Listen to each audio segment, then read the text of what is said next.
بسم اللہ الرحمن الرحیم۔ السلام علیکم ویورز۔ قربانی کے جانور اور شرعی ضوابط۔ قربانی سنت ابراہیمی اور مذہبی فریضہ ہے۔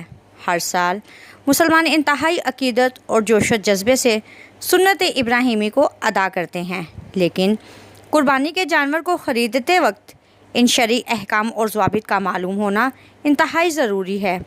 وہ احکامات یہ ہیں: قربانی کرنے والے کی استطاعت ہو اور جانور اس کی ذاتی ملکیت ہو۔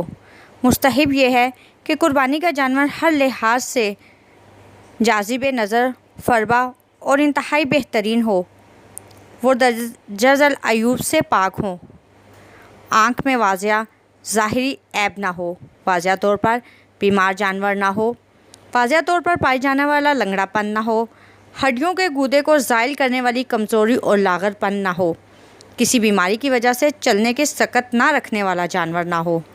اندھا پن وہ جانور جسے آنکھ سے نظر ہی نہ آتا ہو، جس نے اپنی طاقت سے زیادہ چر لیا ہو جب تک اسے خطرہ زائل نہ ہو جائے۔ زخمی جانور جس کی موت واقع ہونے کا خدشہ ہو۔ اگلی یا پچھلی ٹانگوں میں سے کوئی ایک ٹانگ کٹی ہوئی ہو۔ بھیڑ، بکرا، گائے، اونٹ۔ بھیڑ کم از کم 1 سال یا اس سے زیادہ ہو۔ بکرا کم از کم 1 سال یا اس سے زیادہ۔